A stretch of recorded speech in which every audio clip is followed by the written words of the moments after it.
If you love Baltimore sports, you'll love WNST.net. In the studio, Chris, give him 5 minutes. Good morning, Baltimore, Maryland. Once again, it's Chris Vinson right here with you on 1570 AM, where we never stop talking Baltimore sports. Don't forget to check out the website, WNST.net. And today I want to talk a little bit about the state of the NFL and Major League Baseball, and how one that I believe needs to be changed drastically, and the other that I think should be left completely alone is being changed too much, and maybe even as we speak. As far as baseball is concerned, I believe that, the whole salary cap issue, and I think everybody can agree that we do need a salary cap issue, except certain teams in certain cities where that really doesn't even factor into. But I believe that until there is a salary cap added into Major League Baseball, you'll never see teams, unfortunately, like the Baltimore Orioles, compete on a regular basis. I think they can do their best to become competitive, become an average baseball team.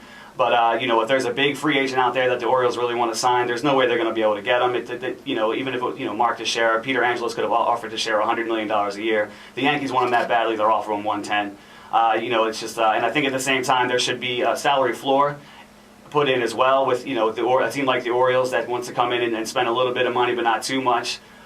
They should have, there should be a certain amount of money they should have to spend, to make sure they keep the team competitive. Look at a team like the Florida Marlins or the Pittsburgh Pirates. They don't spend any money. They develop a good team. They have a chance to win a World Series, and the Marlins have done so twice, and then the next year they just completely get rid of everybody because they don't want to pay anybody's bills.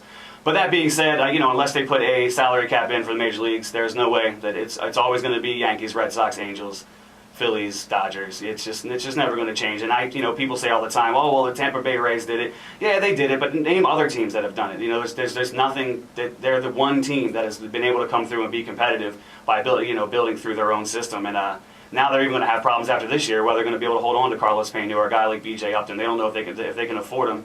They're one of the teams that I've seen that actually draws worse than Baltimore does, being down at that stadium. It's like a carnival going to watch baseball down there. But then turning it on over to the NFL, you have Commissioner Goodell's come out recently talking about extending the regular season to 18 games. While I believe that would be great for fans, because I know myself, I'd love to have 2 more games of regular season football to watch, but I think it would be bad for the players. Then in turn bad for the fans by the end of the season. I think I don't think any of the players want it, regardless of what Goodell says. He says the fans want it. That's true. He says the NFL wants it because they want to be good to the fans, but I think that's a crock as well. The only reason they would even extend the season for 2 games is just to make more money.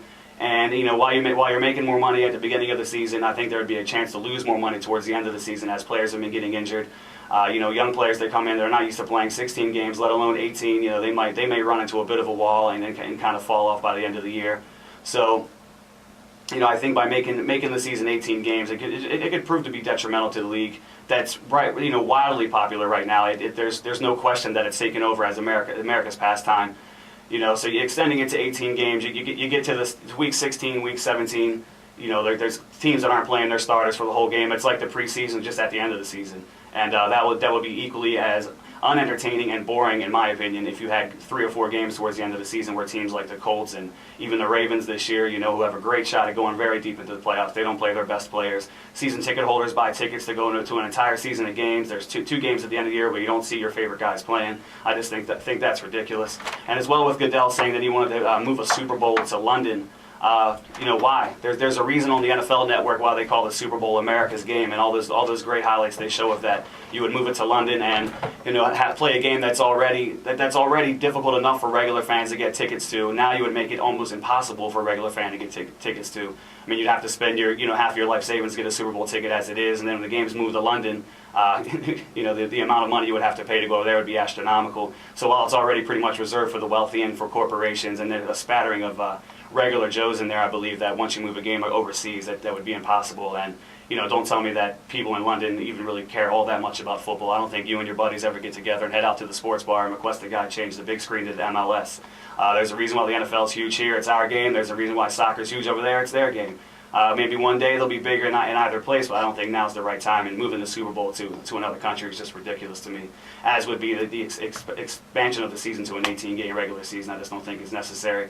What if like I said, a team like the Colts are, they get to 14-0 by some crazy reason. Let's hope not, but they get there and there's 4 games left. And what do they do for 4 games? They bench their best players for 4 games. How do they work that? And like I said, it just wouldn't be good for football, in my opinion. And it would just be like the preseason at the end of the season. Why not give these guys an extra week off at the end of the preseason? Maybe get some guys healthy, but don't extend the league. I just think that's silly, and it will then devalue the regular season.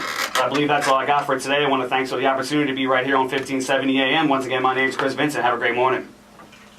Good work, Chris. Good work, good work, good work. And good luck with your pending nuptial. Thank you. Yeah. Thank you very much. Yeah, you can stay on the mic. It's okay. I did that the last time. I took my headphones right off. I've had 5 guys come in here, like, when they're done, they just take off the headphones and just, like, slam them down. They score a touchdown and walk out the door. And I'm like, man, I haven't done any dancing. That's rough, dog. What am I going to say? Well, it was really good to have you in. You've been a great contestant here in the competition. Thank you. If you love Baltimore sports, you'll love WNST.net.